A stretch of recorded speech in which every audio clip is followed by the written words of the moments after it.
You're listening to Precinct 444, a podcast network from the National Law Enforcement Museum. Today, we're bringing you an episode from Icons, where listeners are introduced to incredible people working within law enforcement who have had a profound impact on the community. These one-on-one interviews provide insight into their lives and careers so we can better understand their challenges and recognize their bravery, commitment, and sacrifice. As with earlier segments, Segment 4 of the Story of the FirstNet Authority will outline the ailing problems that faced public safety organizations in the years leading up to the September 11, 2001 terrorist attacks, some of which were well known at the time. In this segment, Ed Parkinson and Jim Bugel will provide their perspectives on how FirstNet has forever changed the response of first responders and just how much of a breakthrough it was to partner with established carriers that could handle this important project. And now for Segment 4 of the Story of the FirstNet Authority. Ed, thank you so much for being with us. It's a pleasure to have you here. Hey, Bill. You know an awful lot about public safety communication, and you've learned it over a number of years. But there was a time when it was all new to you. Yeah. When it actually got unexpectedly dropped in your lap. Can you tell us about that? Yeah, it was very much a case of the right place at the right time. I was fortunate enough to join the staff of Peter King, and my direct supervisor at the time, Heather Hogsett, who went on to have a very successful career with National Governors Association, I think the Business Roundtable and elsewhere. She was gracious enough, I suppose is the way to describe it, to put the public safety communications portfolio in my lap and to learn about spectrum. And at the time, there was the big international debate regarding LTE versus WiMAX and understanding about P25. And so trunked radios and all these different pieces was a fascinating education. And the best part about the job was working for Peter King, coming from Norfolk and Suffolk County. I was able to be introduced to the NYPD and the NYPD Communications Division, which at the time was led by Chuck Dowd. And going up to New York to visit with Chuck was terrific because, you know, we could see the situations that the NYPD were facing, NYFD, and frankly, public safety around the country. So it was a really good education, really jumping into the deep end, and one that I'm extremely grateful for. And I recall you telling me in an earlier conversation about this wonderful incident where you're with Chuck Dowd at the top of an escalator at Penn Station. Yeah, he didn't push me down. Don't worry. It wasn't like that. But it was really, really interesting example of the communications challenges that public safety faced and to largely still face today.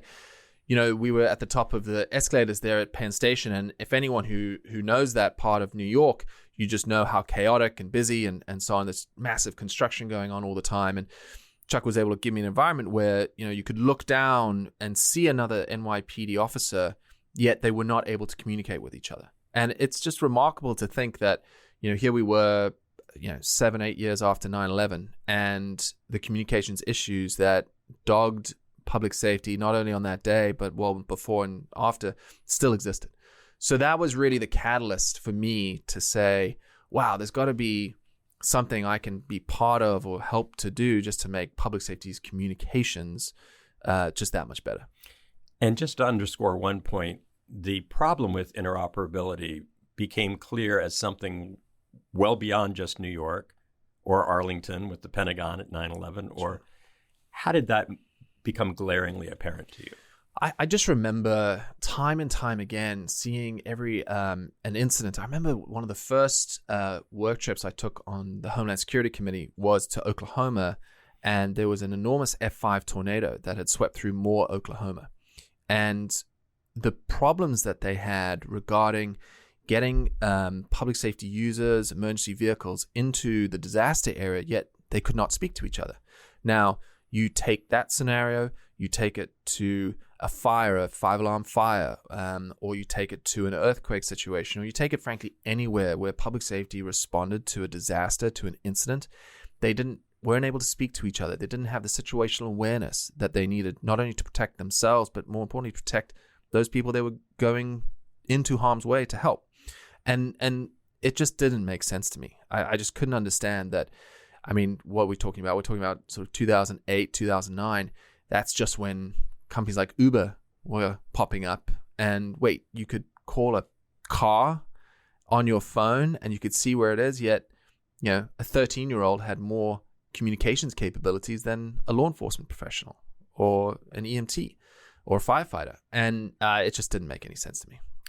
It really is remarkable. And I know that your growth in your understanding was helped along by relationships that you had or developed. And I want to ask you about some of those. First of all, you got to know various people at the major carriers.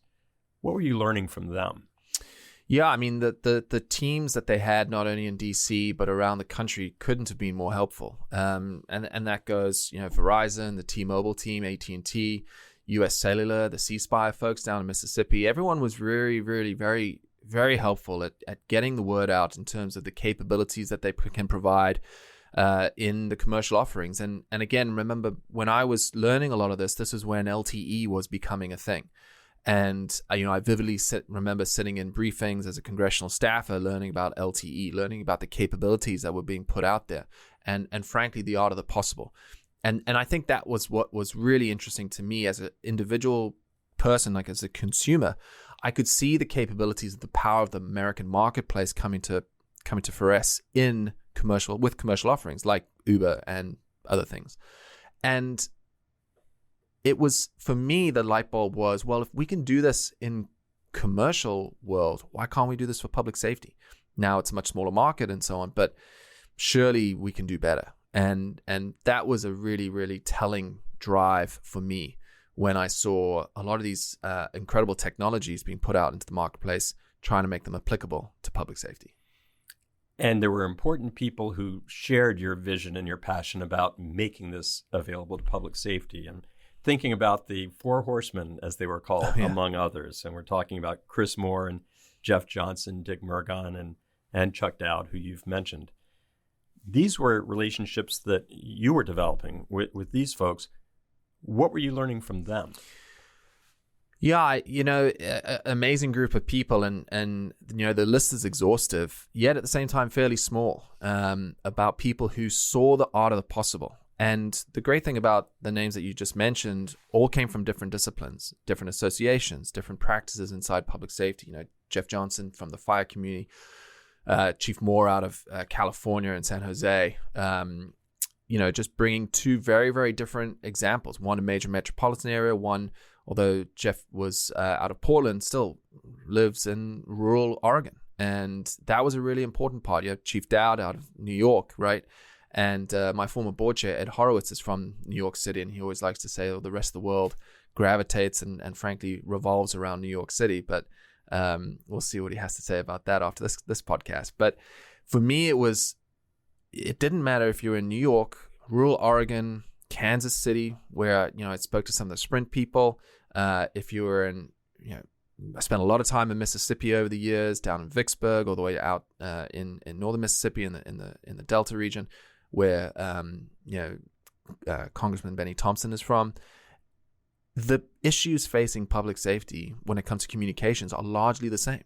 Yes, there are certain things that are very, very focused. Say Western fires are very different to those we see out east, or major metropolitan areas have a different situational awareness desires and needs to rural communities. However, communications is still the lifeblood that keeps everyone together and up to speed. So it was this common thread that I could see throughout the community that was just needed to be improved. It needed to be better. It needed to be something that public safety could trust with their lives. And that's the benchmark. And public safety, just extending that point, needed to be unified, correct? I mean, you had some disparate interests or some wariness on the part of some players in the public safety community, but there was a shared need. What did it take to get everyone unified, everyone on the same page, so that government people would see that, okay, well, public safety is entirely on board, so that's not a disincentive that they're all in disagreement? That must have been heavy lifting, getting everyone on board. I mean, I think this was really the first time in perhaps the history of public safety when it comes to unifying around a message that they needed to go to Capitol Hill on or develop a real movement around, where every discipline was aligned around a single idea. And at the time, it was the simple message of reallocating the D block to public safety. And, it was simple. I mean, D-block, it doesn't get much simpler than that. You can put it on a pin. You can put it in a message. It's something everyone can really understand. And that was a remarkable thing. It took a lot of time. It took a lot of effort. It took a lot of, the expression herding cats is probably highly applicable in this situation. But it took leadership. And I think folks like Harlan McEwen and the four chaps you mentioned, and, Bill Schreier out of Seattle played a role. And that's, I think, the wonderful thing about this. There was leadership from the public safety community. There was leadership from the associations. There was leadership, too, from the carriers around this need and this acknowledgement that something needed to be done. I'm not saying everyone was on board, for sure. There were certainly other interests at play. That being said, the critical mass and, frankly, this once-in-a-lifetime opportunity that was before public safety at that time, when the reallocation of the D-block movement was working its way across the country and through Congress, was a pretty amazing thing to be part of. And I want to make sure we give proper due to a champion of FirstNet that you're very familiar with, and you've mentioned him, Representative King. He initiated legislation that became a catalyst, correct?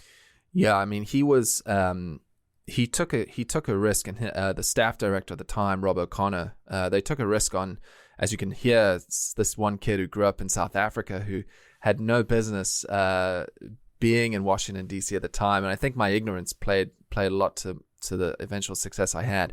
They took a chance on me to be part of the team, and really, my staff director too later on, Mike Russell, they let me go and do what I needed to do. I mean, there'd be weeks at a time where I'd pop in the mornings to the office, and then I was out trying to get co-sponsors to the legislation that Pete King introduced. I can't remember the name. I think it was 5081 or something like that.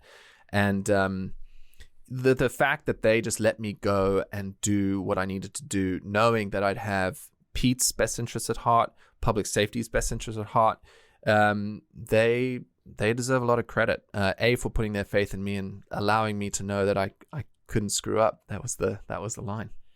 And let's put the spotlight on another person who you were shoulder to shoulder with, Jessica Rosenworcel. Well, I mean, there's no one, I think, who deserves more credit for the passage of the FirstNet legislation than Senator Rockefeller, but of course, Jessica Rosenworcel, John Branscombe, Sean Bone. These were people who they knew that this was the right thing to do. And, Jessica has now obviously got an incredible career, that she's the chair of the FCC, and there's no one more deserving, in my opinion. But she really was the main person who got S911 as the legislation that Senator Rockefeller introduced and ultimately became the FirstNet legislation. She was the one who really lent in, and just an amazing person. So FirstNet is created through this act of Congress. And sort of like the dog who's been chasing a car and suddenly you catch it, what do you do with it? You're sitting there thinking, okay, well now, how do we build a $40 billion program? You had, I'm trying to think of the name. I know you were the third employee. Right. And I recall that you were talking to a colleague of yours and saying, how are we going to do this? Yeah. Maybe you can take us up on that story. I was very fortunate. So when the legislation passed at the beginning of 2012, it was very much a case of, what next? And according to the statute, the board had to be created, subsequently did. And then in 2013, I was fortunate enough to join. And my first day, I still remember it was July 31st, 2013. And Uzamu Nije was the first staffer. Christy Wild was number 2. And then TJ Kennedy and I started on the same day. And TJ at the time, I think, was the assistant general manager. But we walked into our office the first day after orientation, and there was one laptop between the two of us, cockroaches running around the office, a couple holy couches, and sort of looked at him like, okay, what now? And TJ was great because he was able to say, look, you can't think of this in terms of the number or the scale, because if you do that, this will never get done. You've got to break this down into chunks. You've got to think about, okay, well, what are the 3 things we need to do this week? What's the apparatus we need to do? What's the structure that we need to build in order to then get to the next phase? And I think he was very, very good at, certainly for me, because I dealt with him a lot, at how do we hire?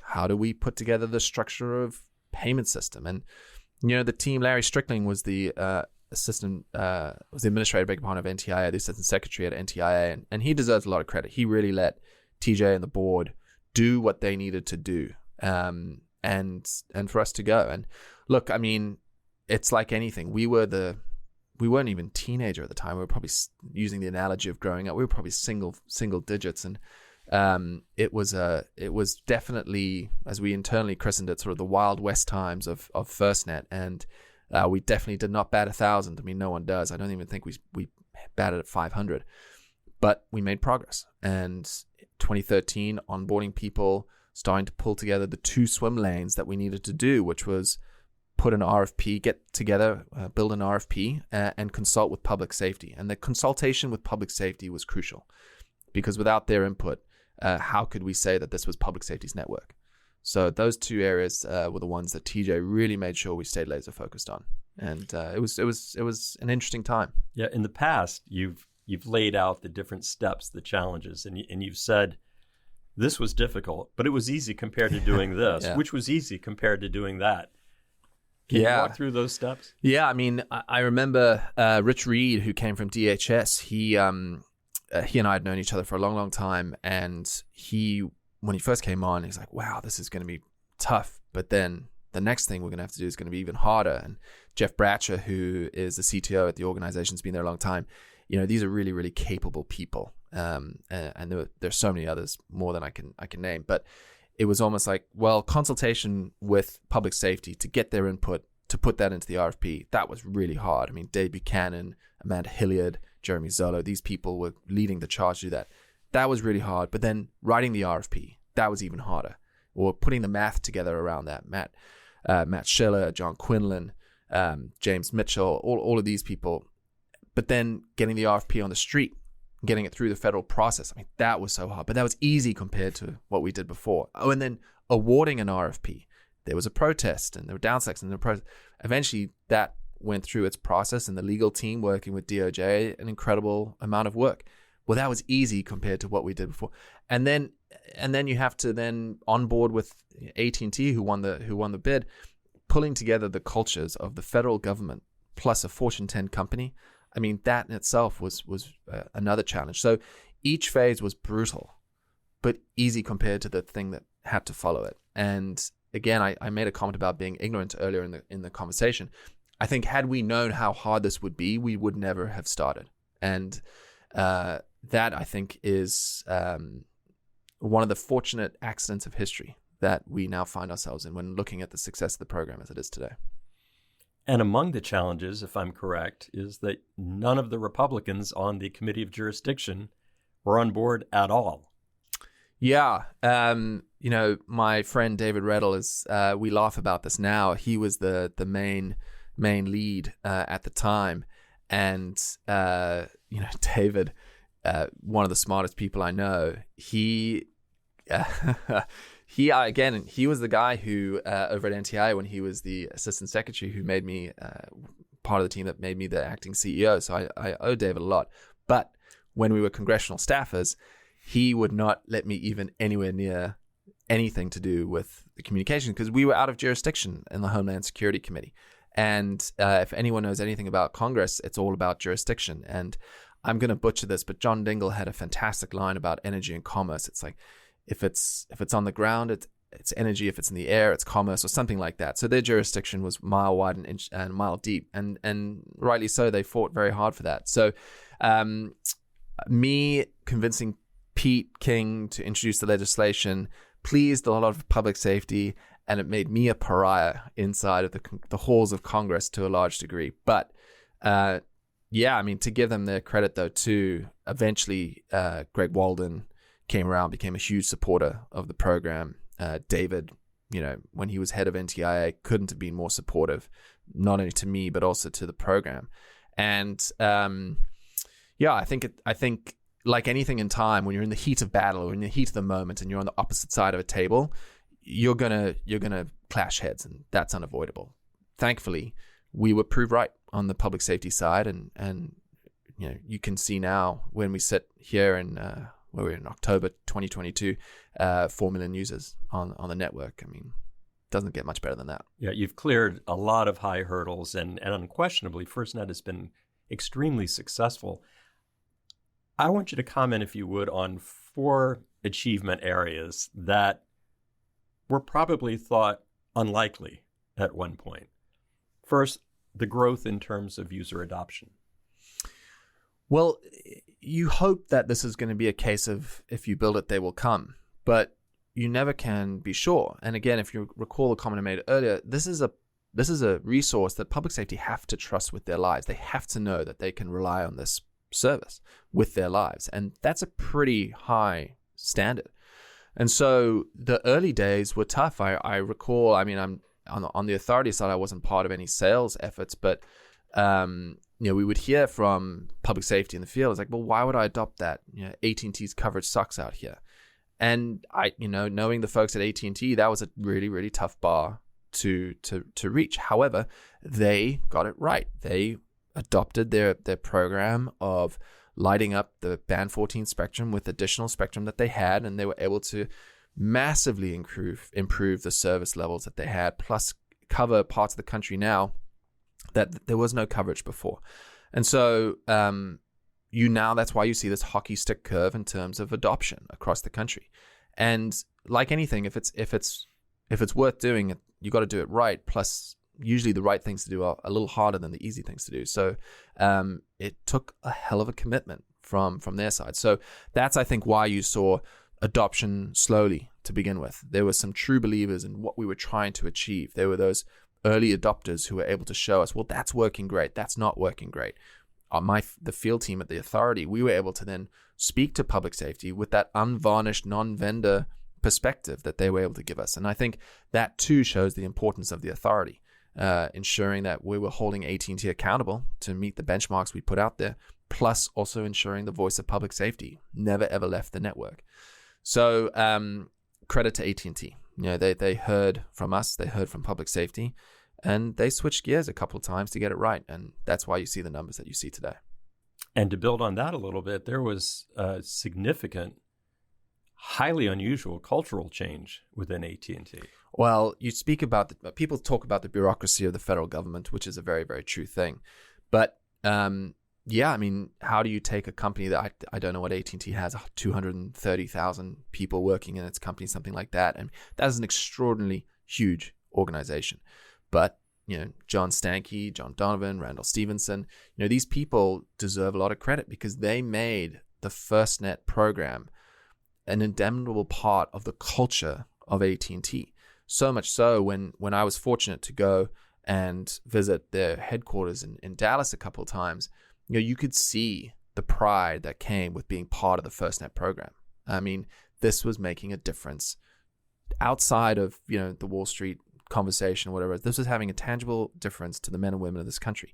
And I think that's an incredible testimony to the leadership over at AT&T. They saw the commercial benefits of this, but they also saw the impact that this is going to have on the men and women of public safety, plus the impact it'll have on saving lives and helping communities. So that was a really, really important realization for them from a cultural perspective.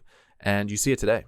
You can go, I think, into any AT&T store and you can see purchase your FirstNet program here. And that radiates today when just this last terrible hurricane down in Florida, Hurricane Ian, where I think Governor DeSantis said there were more responders and emergency responders to Hurricane Ian than at any time since 9/11. And FirstNet was there and are still there today. And yet another achievement, which again was not a given, is the transformation of a very skeptical public safety community into true believers. Isn't that accurate to say? Yeah. I remember the conversations that our field team would have all the time, in the early days, especially. Actually, I remember there was this one conversation. My former general counsel, Stuart Kopinski, and I were at a conversation at the FCC, and there was this gentleman out of King County who, after hearing our initial presentation, I think this is late 13 or early 14, he said, I bet you $1 million that this will never get up and running. And I think it was about 2018, 2019, I saw that gentleman again, and of course completely denied saying those words. But yeah, I mean, there were conversations with folks across the country, respectfully, some harder than others, who would say, I mean, this is a complete joke. Just don't. This is never going to happen. Just please leave. Yet it's those people, and I vividly know hundreds of these individuals who have come up to me afterwards and said, yeah, I was very skeptical that this was going to work. I didn't think you'd be able to pull it off. And, it's pretty amazing. And they're now becoming some of our biggest evangelists. And, but that's also public safety. In terms of public safety, the community is absolutely amazing. They're able to take so little and do so much with it. And I think they have been fed a bunch of pack of lies in the past, not so much in communications, but in a variety of different areas. And rightly so, the skepticism is high. And that is also one of the things. If you win over public safety, if you earn their trust, and that's a really important phrase, earn, then they will go march the hills for you. And I think this is where what we did right, certainly at the FirstNet Authority, is by putting public safety first, right? We didn't put AT&T first. We didn't put anyone else first. We put the voice of public safety first. And I think that was super important. And that's, I think, one of the reasons why you now see so many true believers, so many evangelists of the FirstNet system out there. And no small part of the FirstNet story is that it continues to evolve, continues to innovate, continues to adapt when different situations or learning experiences. I want to ask you about something that I heard you talking about at another presentation, and it was about how even the COVID pandemic revealed to FirstNet what it was capable of and stretched it in certain ways. Yeah, it's remarkable. The way there was an analogy we used in the early days of FirstNet, which was think about how you used the internet 10 years ago versus how you use the internet today. Well, think about how it's going to be used in the future. And just even boarding an airplane where you used to print off your paper ticket, and now who does that? And I think that's the thing about FirstNet. At the time when we were first rolling it out, it was going to be mobile devices, data flow, some voice, and maybe that's what we were thinking. That'd be great. But now, and the team at AT&T and the strategy team and the roadmap team at the Authority deserve a lot of credit. There is this entire roadmap looking down the line in not just being a fast follower of commercial technologies, but being at the cutting edge of what those are, to ensure that public safety get that next step, get that next generation at the same time that commercial purposes, commercial markets have it. So this goes beyond applications. This goes beyond hardware and software. This goes into the ecosystem that is now existing. I was just at the ICP conference last week. Shout out to Vince Tolucci and the team at ICP, remarkable group of people. I was blown away by what that floor looked like. Now, remember, you mentioned COVID.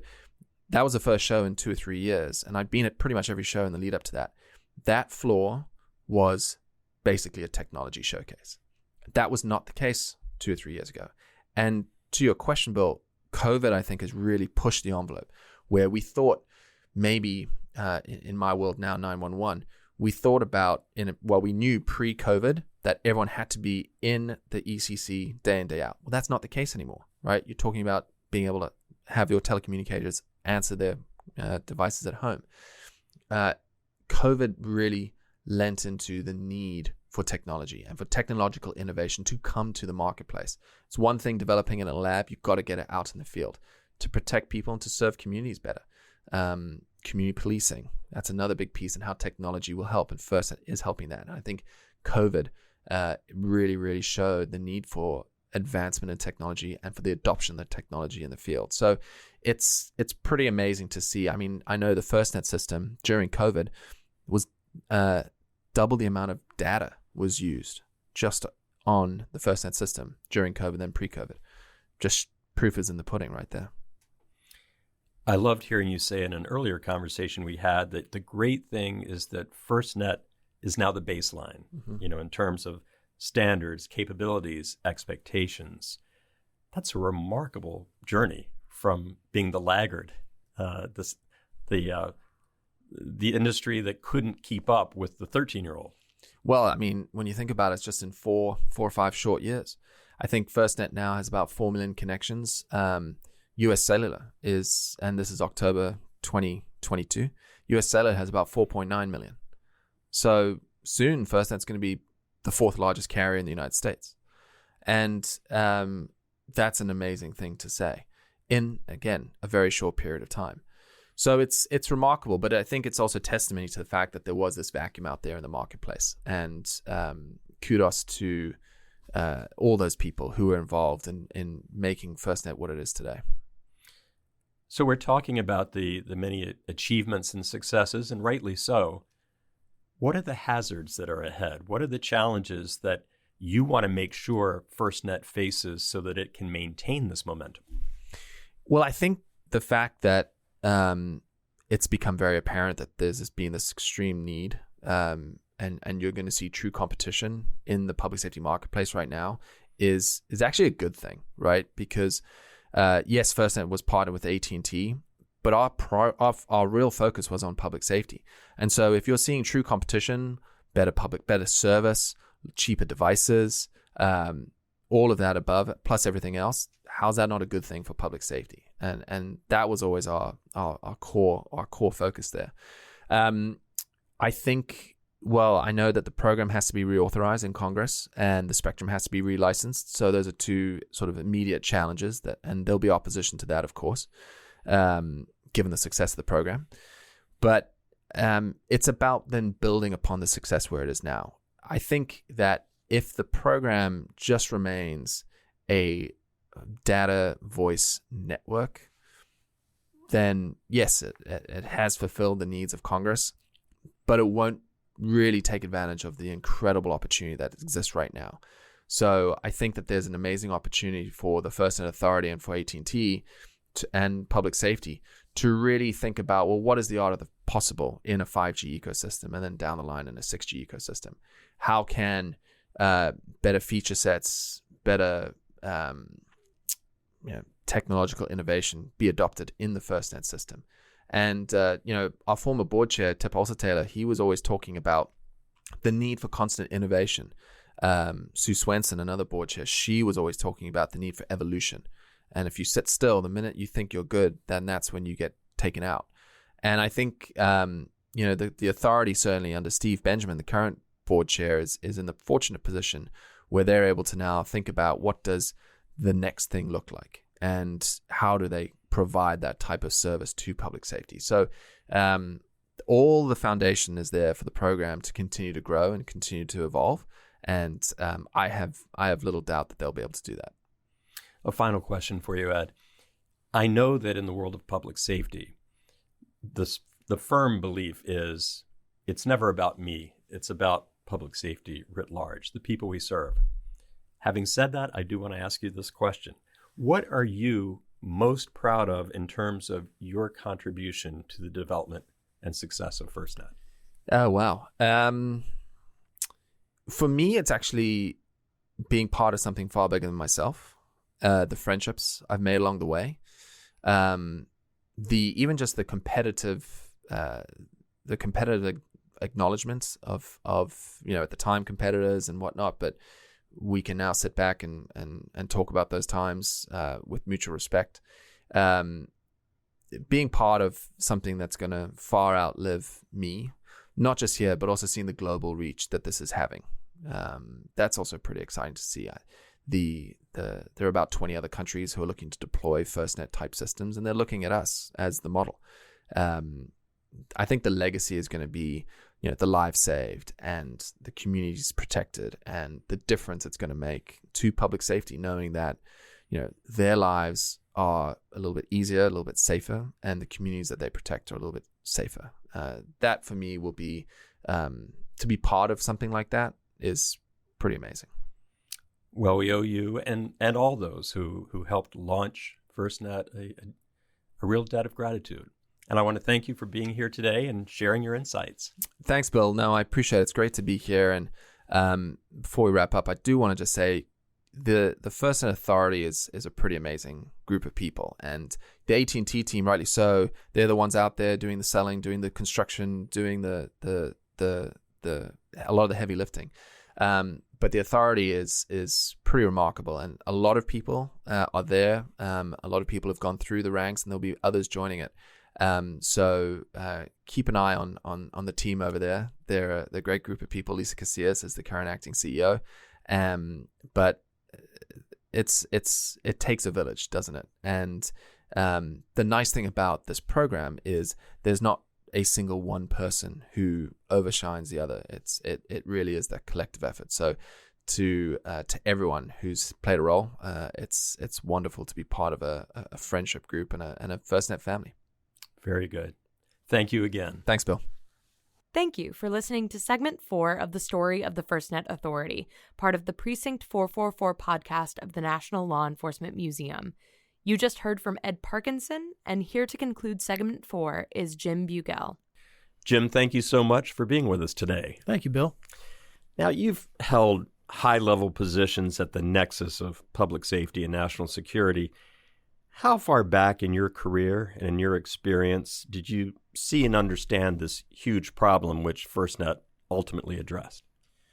Well, Bill, I recognized it early on. It's been a challenge since the advent of public safety communications, but it really came to the fore in 9/11 with the New York response and the Washington, D.C. response by the first responders. And their lack of interoperability or a common communications platform obviously was a preventable cause of a lot of loss of life, especially in New York with FDNY firefighters. Those that were in the tower expressed saying, get out of the tower, and firefighters actually ascending into the tower. Talk to us a little bit about the nature of the communication between public safety entities prior to and up to and through 9/11. There wasn't this interoperability. What was it like? So it was narrowband communications. And when I say narrowband communications, it was the walkie-talkie, push-to-talk, voice only, no multimedia that we now come to every day of our lives. It was very, very rudimentary. And I think it was really came to light in a Senate hearing in 2009, maybe 2010, where then Police Commissioner Ray Kelly asked the question by a senator, why do you need a broadband communications network? And he responded, because the average 14-year-old has more capability than my officers on the street. That's telling. That is very telling. That's very telling. But I assume, and I believe from an earlier conversation with you, I got the strong sense that you saw problems well before 9/11. I mean, there were probably all sorts of incidents, events that showed there should have been the kind of coordination that there wasn't. Was there a certain sense of, gee, guys, I told you so, when the 9/11 happened, or any of the other incidents? I mean, was it kind of a lonely voice for a while? It was a lonely voice. If you were in a municipality and the fire department couldn't communicate with the police department or the ambulance service, it was just kind of a standard operating practice that was clearly an annoyance, an obstruction to efficient delivery of government to citizen services. But it was the way the system was built. In a lot of cases, designed. And it took money and initiative to fix. Some communities recognized it as a problem and tried to merge the networks to get more cross-service functionality. Some were successful, some were not. But then again, we were still talking about just narrowband communications. So when you look at, do you put a lot of money into fixing just narrowband communications, or do you actually make the investment to transform from a legacy technology to the new multimedia technology? I assume also, in addition to that technology shift that you were pushing for, you also went up against cultures that weren't used to working together and maybe were disinclined to work together, the police, fire, whoever. Absolutely. Actually, if you look at this whole thing, there's kind of three elements to it. Number one, there's the functionality. Number two, it's going from narrowband to broadband. And then number three, there's actually the investment. And if you look at the way the narrowband or land mobile radio networks were designed, it was designed in what economists call heavy iron model, right? The municipality had to buy a tower, put the antennas on it, staff the maintenance and refreshment of the technology. They owned it. They owned it from A to Z, which public safety liked because they were in total control. They weren't dependent on any supplier. But as those models and these systems became so big, they became onerous and they became very expensive for the municipalities. And you're seeing it now. You're seeing what's happening is we're kind of past that tipping point where we're in using the current economist terminology, the SaaS model as a service. And so they're able to, number one, get frontline technology, not legacy technology, but the most advanced technology. They're able to buy what they need, not have to worry about the capital investment of towers, maintenance, technology refreshment, all the stuff that comes along with that, and they can expand it or contract it as they need it. So there's really a new economic model that's been brought into basically a owner's model into as a service model. A lot took place to get to that point, and you were involved in a lot of those phases, so I want to delve into that a bit. I know you were on a number of federal committees. Yep. How did that come into play in terms of pushing along what became FirstNet? So that's interesting because as we just started this interview, the problem existed. It was a known problem. It was something that people were trying to address. But when you look at 9/11, you look at Katrina, you look at all these other large-scale natural or man-made disasters, the same issues came back. Response was impaired by lack of interoperability amongst the many services, amongst the many jurisdictions and mutual aid partners.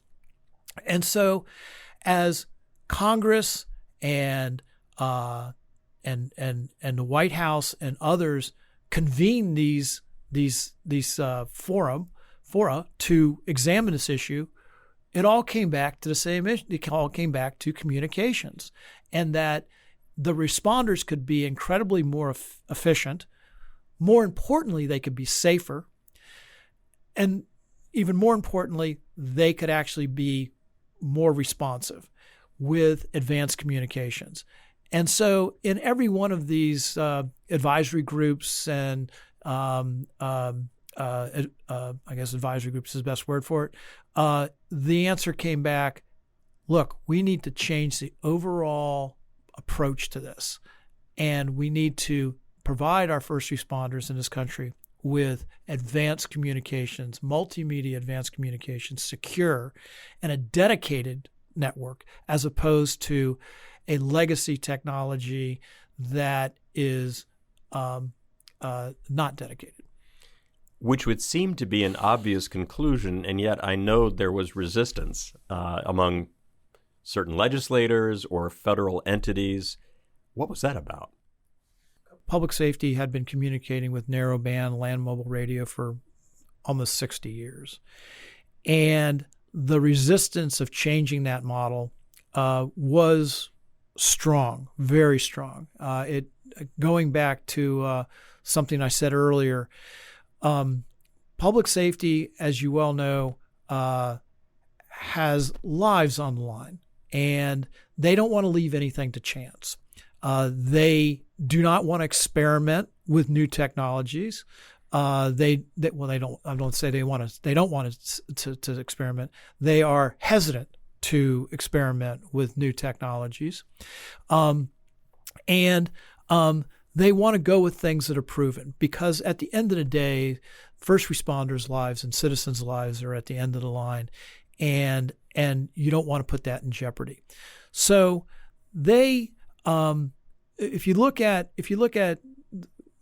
cellular communications or commercial cellular services that we all know, that began in 1984, and it was basically voice communications. And then we had 1G and then 2G, where we started getting texts and photos, and then with the advent of the smartphone in 2006, 2008 time, we got into true multimedia, right? Text, video, voice, and data. So basically, as you look at this, that transition took a while, because public safety wanted to own and operate their own networks, because that's how they'd always done it. That's how they felt most secure. That's what they had the highest level of confidence in. And they were hesitant to turn that over to a partner, because they wanted to be served the way that they needed to be served, and they needed that trust. So sticking with your approach to the government and the support you needed from important government folks, were there specific key dominoes that needed to fall for the others to fall in line? Did you get key support that you would point to as pivotal? Absolutely. And if you look at what happened, if you look at what Senator McCain, then even Senator Biden when he was in the Senate, and then when he was vice president, their support was instrumental in pushing this through. And if you really look at this came out of 9/11, so it started in a Republican administration. The legislation was created, in essence, by the biggest supporter, Senator Rockefeller, which was a Democratic administration, and then awarded, again, back in the Republican administration. So the leadership there was incredible. And it was instrumental to getting it done and keeping it on track. Remember, so this went through several administrations and several Congresses before it got passed. Am I right in thinking it took the weight of government support to convince the commercial networks to get on board? Absolutely. If you look at this as well, I'll tell you the way we look at it. We look at this as a moonshot. I mean, the equivalency of the Apollo moonshot is what this is, right? Because we're taking a commercial wireless business, we're creating a completely separate network that has its own band of spectrum, its own performance characteristics, priority and preemption, a security level that's beyond the commercial networks, and who's capable of doing that?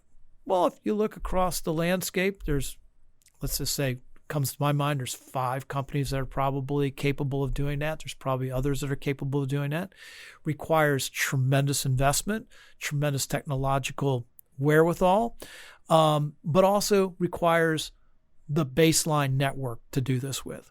So when you look at something like this, you say, is it an opportunity or is it an obligation to serve our country? Because if we don't make this investment and pursue this for our nation's first responders, there's no city that can do. New York can't do this on their own. New York and LA combined can't do this on their own. Public safety couldn't do it on their own individually. They just don't have the financial horsepower to do it. wireless broadband communications, as with all broadband communications, scales. And so you have to have the users, the network, in order to scale it, to make it incrementally less expensive for everybody that uses it. So you're looking at that equation of providing a service that's needed with unique service capability for the first responders at a reasonable price. And you have to combine the economies in order to make that happen. To say, oh, we're going to go out and build you your own network and we're going to put 4 million, let's just say 4 million users on it, but we're going to go and build you an $80 billion network. Well, that's not going to be that affordable on a monthly basis. So you had to combine, you had to use the market, or the power of the marketplace, which is commercially available handsets, commercially available equipment, so you can spread it over a number of different customers, but then apply a special quality of service to the FirstNet user. I have to believe you must have felt like a ping pong ball at times, with the public safety entities not trusting the reliability of commercial networks, with the commercial networks saying, hey, this isn't how we make money. And by the way, we're not giving up bandwidth. Right. Absolutely. So when I first approached public safety about a public-private partnership model, where we used the balance sheet of a private enterprise and gave public safety the economic advantages of that, of the embedded investment, that they don't have to go out and build brand new, that they can basically leverage the investment that's already in the ground. And we could apply special services like priority and preemption and network resiliency, which they required. Those were long, heated discussions. There was a perceived network reliability issue on behalf of public safety. There were doubts or concerns that we would actually be able to cut out a section of the network and give them priority and preemption on a consistent basis, on a always on basis. So there was a lot of reservation, but there was a lot of discussion. And this is where I've got to really applaud the other members that were involved here, because many of them were resistant, but we had to go out and prove it to them, number one. And number two, once they understood what was possible, they became advocates for it. And they understood that you had to have the economics. Congress was not going to fund a nationwide standalone network. You had to do it with existing infrastructure in some way possible. And that's how we came up with the public-private partnership. Wasn't the big breakthrough with the realization that public safety had something of value that commercial networks needed, meaning bandwidth? Absolutely. Absolutely. When Congress allocated the 20 megahertz of bandwidth, that was the game changer, right? Because the priority and preemption that you put on the network was then statutorily, that quality of service was statutorily guaranteed for public safety. It wasn't, well, we'll do it when we best can, we'll do it when it's available. It was the band 14, the 20 megahertz at 700, was statutorily reserved for public safety, and that it could be utilized when public safety was not utilizing it. However, whenever public safety needed it, those civilians would be moved off of it immediately. And there were dynamics at play. I know in an earlier conversation with you, and I want to share this with the listeners because I was so intrigued by it, you said there was a perfect intersection of things that opened up the possibilities. And you mentioned, of course, the narrowband and broadband, but you also talked about the economics at the time and the development of applications. That perfect intersection is very intriguing. Can you tell us a little more about that? Yeah, absolutely. So the FirstNet program has been wildly successful by any measures. I mean, if you look at it, 20 megahertz of spectrum being put to full operating capability in less than 4 years, actually less than 3 years, 4 million plus connections on it, faster than any other thing's been built in this wireless in the wireless industry in this country. And quite frankly, unique around the world. I mean, there's a lot of countries that are trying to understand how this was done and how they can replicate it. But the environment of, number one, the narrowband communications actually becoming more expensive as opposed to becoming less expensive. Digital natives, we have, basically your first responders now grew up with smartphones. And then last but not least, all of the ancillary applications and functions that come along with wireless broadband communications. And that leads to paperless traffic tickets, paperless reports, paperless scheduling, all sorts of efficient uses that allows public safety to utilize their very precious personnel for response and less for administrative duties. As successful as it's clearly been, speaking of FirstNet, isn't it also an ongoing challenge that public safety and the commercial networks have a very different take on sharing technology? Yes, they do. They absolutely do. It is a very unique marketplace. If you're providing broadband communication services to the financial sector, the transportation sector, name the other sectors, those private companies are competing vigorously against each other, and they look at technology and technology advancement as their market advantage for the period that they can maintain it. Public safety, on the other hand, shares like no other sector I've ever seen, and they're proud to do it. And the reason for that is because they don't really have any backstop. There's nobody really advocating for them and their technology.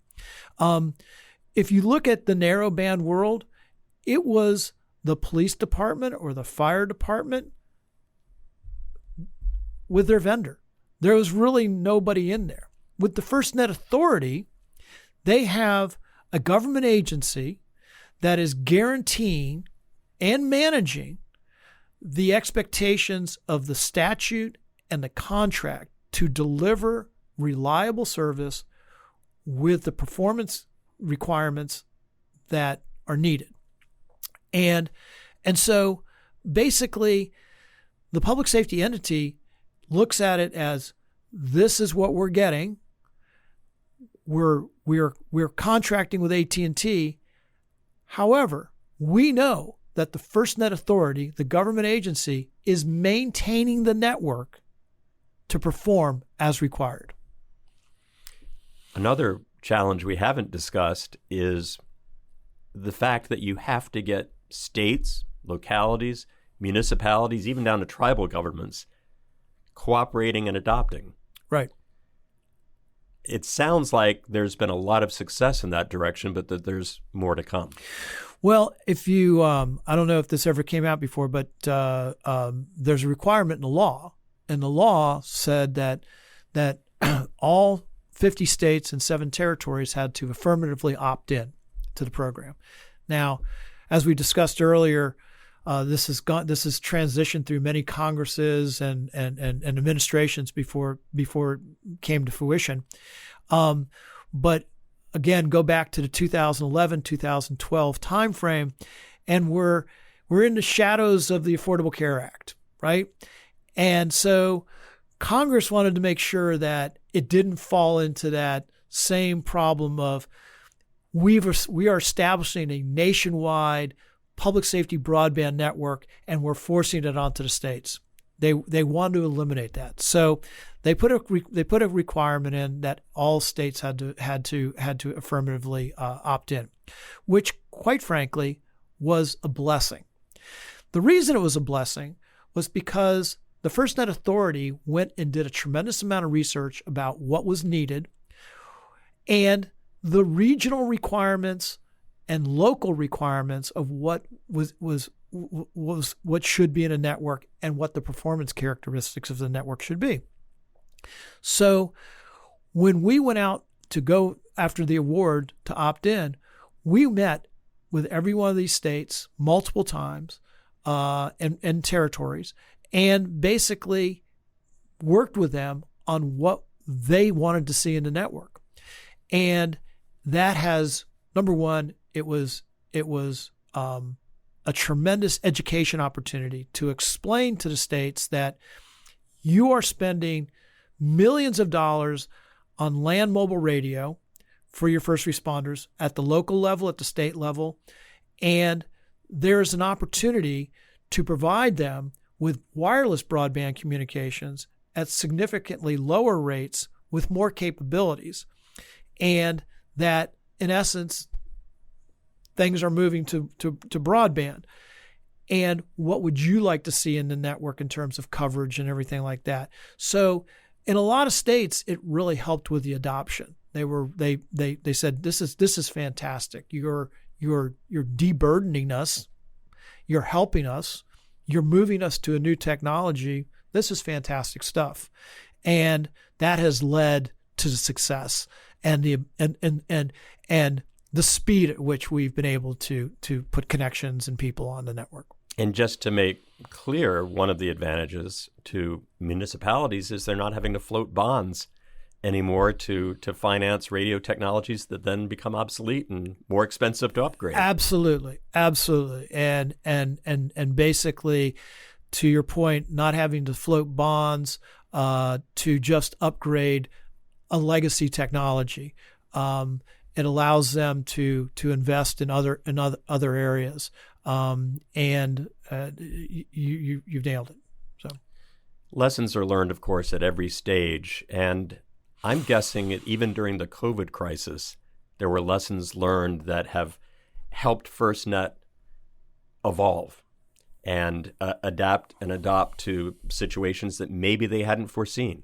Right, you're absolutely right. I've been in this business for a long time, and I've always held this belief: if we provide public safety with a reliable, secure, preemptible, priority service, they will figure out ways to use it that we never thought of as a commercial carrier.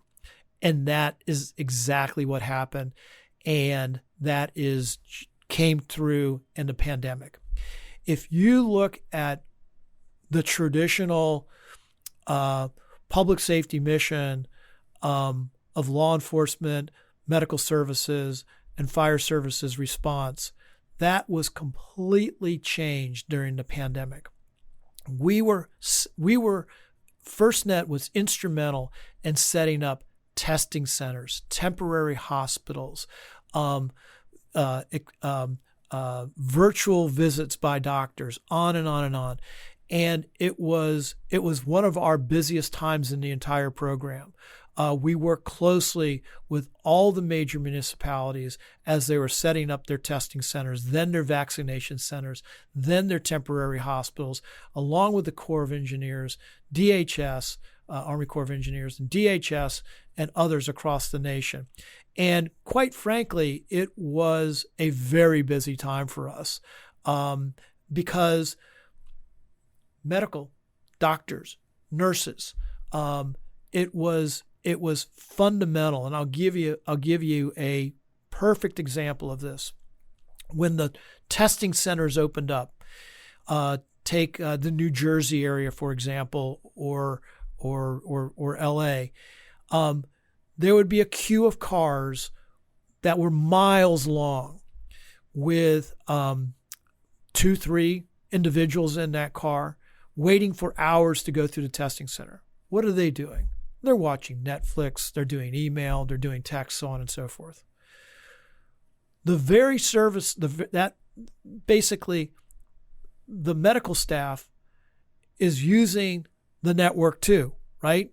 To put tests, identification, medical records, so on and so forth. FirstNet was instrumental in rising above all that other traffic, all that commercial traffic, all those commercial networks that were just getting pounded. FirstNet was able to provide the broadband capacity and speed of service that was needed for them to conduct their business, which in a lot of cases obviously was very data intensive and required speed.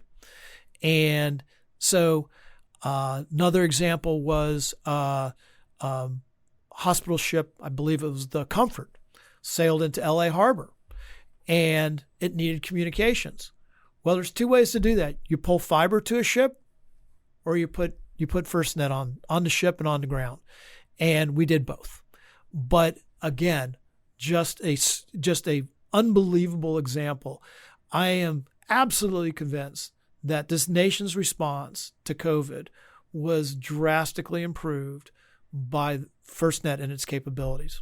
And there are other recent examples, aren't there? I have to think that FirstNet was quite prominent and helpful with fighting wildfires out west. We had Hurricane Ian come through. Yep. Those must have been situations that proved the worth of FirstNet. It proved the worth of FirstNet, and it's also a good demonstration. I'm glad you brought that up. It's a good demonstration of how AT&T, the FirstNet Authority, has responded to the needs of public safety. With wildfires, for example, wildfires by definition are in wild lands, generally unserved areas by land mobile radio, by cellular coverage. They don't have capacity or coverage and capacity. So what we've done, we had what we call response operations group, where we can actually take a mobile cell site and move it into an unserved area, or where the area is damaged, where the infrastructure is damaged, while we're recovering and restoring the service. But the one thing that public safety wanted, they said, look, we need a very rapid response in these wildfire areas, very rapid. We need that deployable network asset to come in very quickly, but here's the catch. It also has to move very quickly because the fire line changes. Now, disasters are different. You see a hurricane coming, you got a couple of days prepare. Tornadoes hit without announcement, but once you move in, everything's pretty much static. Wildfires, different because everything's moving around. So in cooperation with public safety, we developed what we call the compact rapid deployable, which is basically a small cell site that's about the size of 2 foot lockers stacked on top of each other with wheels. That's deployable with a pickup truck. But here's the real unique thing. If you would have said or asked the question 5 years ago, 4 years ago, would a commercial carrier ever let a subscriber or a customer adhere to the network without approval or notification? Would a carrier do that? The answer is no, we wouldn't do that. There's a number of reasons for that. However, working with public safety, we discovered the urgent need for this capability, the ability to move quick and self-provision, in essence. We developed the compact rapid deployable as a unique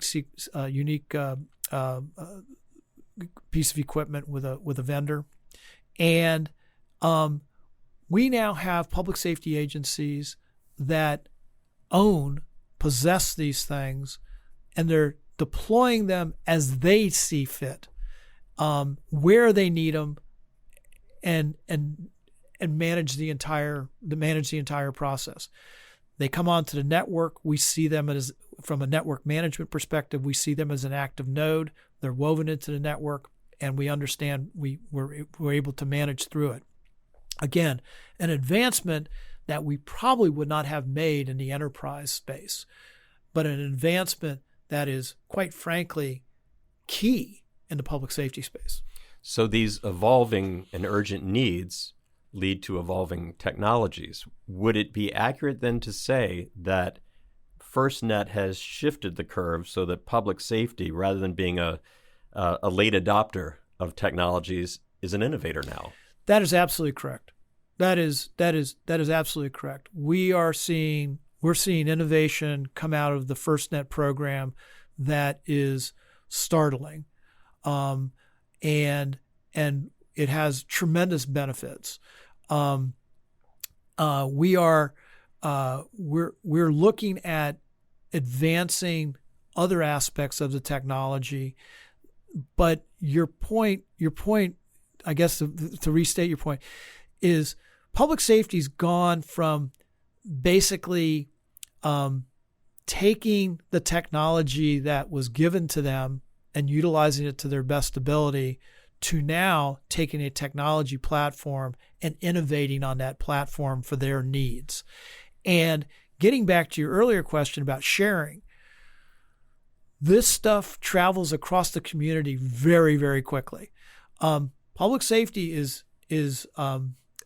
they are a very tough customer, very tough customer.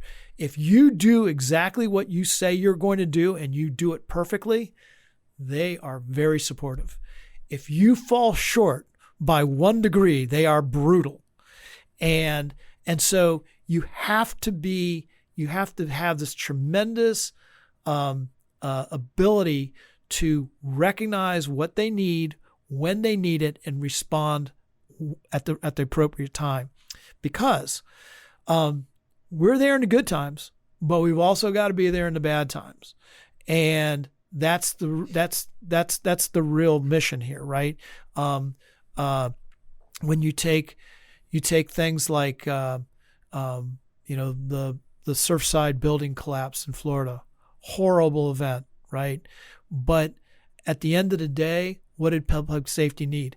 They needed something which was unique. They needed Wi-Fi and band 14 service, not in the air, not on the ground, underground. They needed to bring cameras in. They needed to bring Wi-Fi in for sensing equipment, for gases, and also for the video, so the structural engineers could look to see how the tunnels were being built for the search and rescue. That is the stuff that you're there for, and that's the innovation that's happening. When asked, how did you do this before? They would say we would dig 2 feet, take a Polaroid, walk out, show it to the engineer. They're looking at it real time. It's really amazing. That's exciting. A final question for you, Jim. You've been involved at so many different stages in the development and the ongoing development of FirstNet. What would you say you're most proud of in terms of your contribution? I'm most proud of the program itself, that most importantly, this country had a need. Its citizens had a need. The brave men and women that serve us had a need. And we stepped up and we solved the problem in a way that no one else in the world has solved the problem. I was talking to some of the FirstNet Authority people last week. There are 19 countries from around the world that are currently asking very detailed questions. How did you do this? They're seeing the innovation coming out. They're seeing the flexibility that's being provided to the first responders. They're hearing the stories that we're hearing.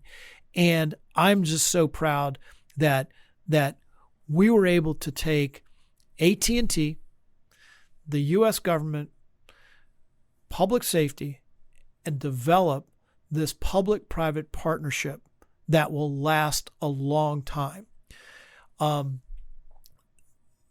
public safety prior to FirstNet was 70,000 disparate licensees. It now has a network that has unique priority and preemption and network reliability features in it that is nationwide. For the first time ever, what communications capability the largest municipality, NYPD or LAPD or however you want to look at it, Frozen Sneaker, Minnesota, has the exact same capabilities. So I'm really proud that we did it nationwide and that we don't have haves and have-nots, and that it's affordable, and that we're giving the first responders the very best technology, because we're trying to attract the brightest and best into this field. And if you don't provide them with the very best technology, it's going to be hard to get them and keep them. So that's what I'm most proud of. Well, Jim, the impact that you and so many others have had is remarkable. And we're grateful for your contribution to this and also for joining us today to share your perspectives. Thanks so much. Thank you very much. Appreciate it.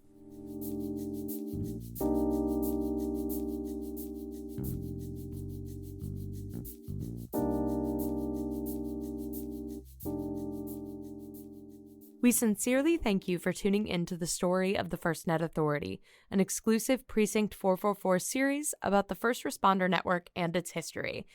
You can learn more about the FirstNet Authority by visiting firstnet.gov. Once again, a special thanks to Bill Beeman, our guest host, and as always, thank you to Christopher Mitchell for producing the series on the history of the FirstNet Authority.